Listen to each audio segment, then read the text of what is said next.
아내가 남편을 살해한 사건인데요. 이 살해 동기가요. 남편이 복권 1등에 당첨이 된 뒤에 자신을 무시한다고 말다툼을 벌이다가 벌어진 일이라고 합니다.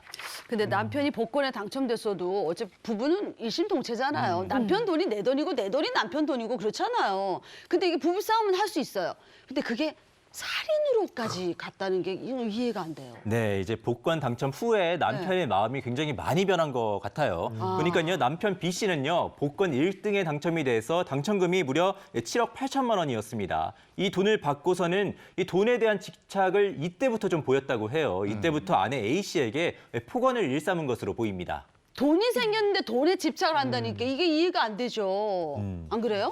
예, 이제 남편이 돈에 좀 집착을 보인 데는 좀 이유가 하나 있었는데요. 바로 이들 부부는 지금까지 남편이 별다른 벌이가 없었대요. 그래서 노점상을 운영하면서 생계를 꾸려가고 있었는데 지난 2019년 1월에 남편이 갑자기 로또에 당첨이 됐던 겁니다. 이게 어렵게 살다가 갑자기 큰 돈이 생기면 돈에 좀 집착하게 되기는 할 것 같아요. 네. 그래도 이건 부부싸움이 비극으로 치달은 건 또 다른 이유가 있을 것 같아요. 이유가 있었습니다. 2019년 1월에 이제 복권에 당첨이 됐는데 12월에 사건이 발생했거든요. 네. 1년 동안 계속해서 남편이 아내를 무시를 하고 폭언도 하고 심지어는 친정 어머니까지 무시하니까 이제 아내가 얼마나 화가 났겠습니까? 결정적인 계기가 있었는데 네. 남편이 아내랑 아무런 상의 없이 은행에서 대출 받아서 땅까지 산 거예요. 그래서 아내가 폭발할 수밖에 없었던 거죠. 근데 뭐 아내 입장에서는 땅을 사는데 상의 한마디 없으면 뭐 화가 날 수는 있을 것 같아요. 근데 어떻게 이렇게 살인까지 가게 되는 거예요? 이 땅산 문제로 부부가 아주 심각하게 말다툼을 하다가 남편이 먼저 둔기를 가지고 나와서 휘둘렀다는 거예요. 근데 이 아내가 이 둔기를 빼앗아서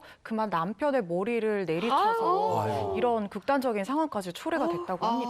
근데 바로 그 땅 산 그 상황뿐이 아니고 그 전부터 복권이 된 다음부터 앙심을 품을 정도로 부부간의 관계가 그렇게 악화돼 있었다면서요. 네, 맞습니다. 이제 당시 현장에 있던 A 씨 언니가요, 즉각 119에 신고를 했어요. 그래서 이 소방관이 출동을 해서 이제 남편 심장 마사지를 시작을 했는데 이때 갑자기 A 씨가 또 흥분을 하면서 둔기를 꺼내 들고는 너 때문에 1년 동안 정말 힘들었다. 다 때려 죽이겠다. 뭐 약간 이런 식으로 고래고래 소리를 질렀다고 합니다. 이 A 씨가 부인인데 네. 이 A 씨에 대한 판결은 어떻게 났습니까? 그래서 뭐 A 씨는 이 정당방위의 일종인 과잉방위를 주장을 했지만 법원에서는 과잉방위를 인정하지 않았어요. 왜냐하면은 이 아내가 남편을 공격한 부위가 머리 부분이었고 치명적인 결과를 일으켰고 또 둔기를 계속해서 휘둘렀거든요. 남편이 쓰러졌음에도 계속해서 불구하고 계속 휘둘렀다는 것은 살해의 고의가 있었다고 해서 정당방위나 과잉방위 인정하지 않고 징역 12년을 선고했습니다.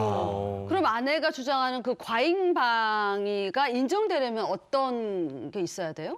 일반적으로 우리가 정당방위라고 생각할 수 있는 그런 수준을 넘어서서 과도하게 어떤 방어 행위를 했을 때 이제 과잉방위를 했다 이렇게 볼 수 있는 건데 정당방위처럼 아예 위법성이 없다 이렇게 평가되지는 않지만 경우에 따라서는 이제 처벌이 감면이 될 수가 있는 거죠. 특히 이제 야간이나 뭐 기타 불안스러운 어떤 상황에서 이 사람이 공포나 흥분이나 뭐 이런 어떤 극단적인 상황에 감정에 사로잡혀서 이런 과잉 방어 행위를 했다고 하면 이 부분에 대해서는 처벌이 면제될 수도 있습니다.